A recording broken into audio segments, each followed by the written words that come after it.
In a move that could put pressure on Islamabad to finally act against Hafiz Saeed, the mastermind of 2611 and the chief of Pakistan's deadliest terror group Lashkar-e-Taiba, Saeed has been put on America's list of most wanted terrorists. The US has announced a bounty of $10 million for his capture or information leading to his capture. Significantly, Saeed now has the same reward on his head as Taliban founder Mullah Omar, who the US holds responsible for 9/11. Saeed is the chief of the banned Jamaat-ud-Dawa and founder of Lashkar, both blacklisted by the US. In 2008, Saeed was designated a global terrorist. Now, this was disclosed to Indian authorities by visiting US Under-Secretary of Political Affairs Wendy Sherman. Now, the big question, will this action by Washington put Islamabad under pressure to finally act against this man on whose role in plotting the 2611 attacks India has given several dossiers? Hafiz Saeed has been on India's most wanted list since the 2611 attacks that killed 173 people. India has been asking Pakistan for his arrest for the longest time, but Pakistan has repeatedly said there is no proof against him. He is a powerful figure in Pakistan with close links to the army and the ISI. Saeed has been holding public meetings in the Pakistani capital along with ministers. Well, for more and a reaction really from Pakistan, we're joined by Mariana Babar, diplomatic editor, The News. Thank you for joining us this morning, ma'am. Your reaction to this news coming out, America putting Hafiz Saeed on its most wanted list. So far, Pakistan has always been defiant about taking action against him. He's someone who moves around freely in that country. The first question that comes to my mind is, what took the US so long to put him on this list and issue a bounty on his head? I mean, Hafiz Saeed has been here forever, but we never, heard anything from the Americans on that. The Pakistan government hasn't reacted to this news as yet, but he's been in my neighborhood for a long time, and I wish I could meet him now and pick up that bounty. But having said that, one has to realize that he has been under the protection of the security establishment in Pakistan for a long time. He changes the names of his parties whenever it is banned.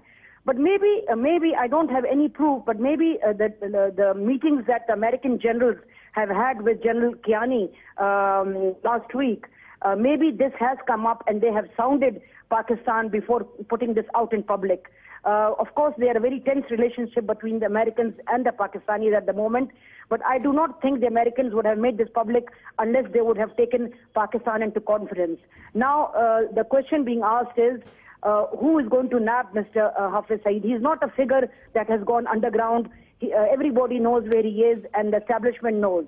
So we are waiting for the day to see how Pakistan reacts and who is the brave person who nabs him and hands him over to the Americans. Right, Ms. Babar, of course, he is someone we've seen in the past holding rallies across Pakistan, and often he shares the stage with the politicians. Oh, absolutely. I mean, he's even been allowed to come into Islamabad and hold rallies there, which is very surprising because we have declared many parts of Islamabad red zone, which means anybody who goes there and breathes the air of Islamabad has to be has to be approached by the agencies, and they have to give him the permission there. So he's been allowed whenever or wherever to go and hold his rallies. He is not very good news for Pakistan either. You talk about the Mumbai attacks, which the courts here have found no evidence against him. But apart from that, it's time that Pakistani cleansed its act of jihadis, got rid of them for once and for all. And if the Americans can do us of a favor of picking him up, we'd be delighted.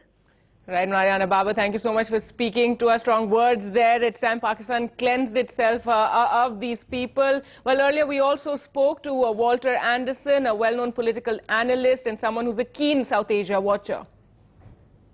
Clearly, he was involved in planning the attack in Mumbai in which Americans were killed. He's on our terrorist list, has actually been on our terrorist list for some time. And now a bounty has been placed on him, similar to that placed on Osama bin Laden. Clearly, it's a sense in the U.S. That this is a man who is guilty and needs to be brought to justice, and hence the very public display that you've seen in the last day regarding this issue. Because this was not, it was interesting for me. I'm now outside the government. is that this was publicized, made public in India, and rather than simply being a private conversation between the Undersecretary and the Indian official that she was mentioning this to. Is the Jamaat-e-Dawa, which is a new name for the Lashkar-e-Taiba, Right. is that the UN has placed it on a prescribed list. And technically, Pakistan is supposed to do the same as well, and yet he's moving around about giving speeches and moving about freely. And I think this is an effort to put pressure that something has to be done about him.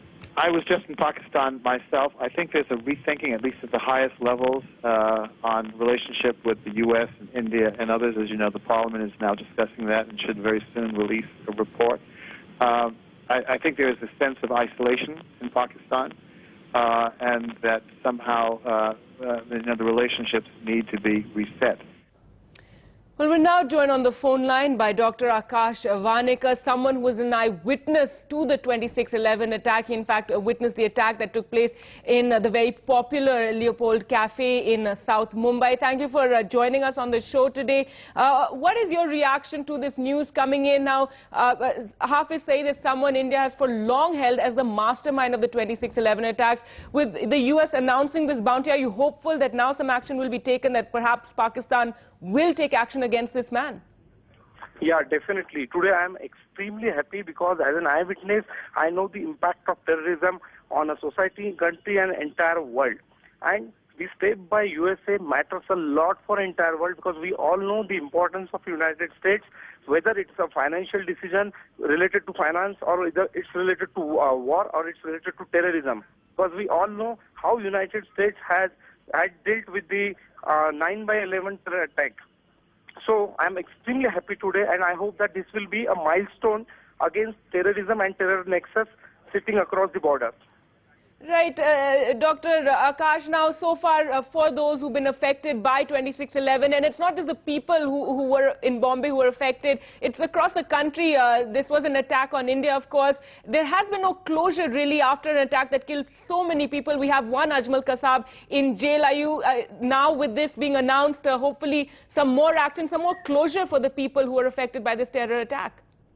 Yeah, definitely. Now, as the United States have taken a drastic step, I think all of them will get justice, and action will be taken immediately against the Ajmal. Immediately, Hafiz. Right. Well, thank you so much, Dr. Akash Vanekar, for speaking to us on a day that, of course, it's been announced that the U.S. has placed a $10 million bounty on Hafiz Saeed. That is a man who India has long held as the mastermind of the 26/11 attack, and someone who's been moving freely across Pakistan, holding rallies, addressing the public, holding anti-India rallies even, and sharing the stage with politicians from time to time.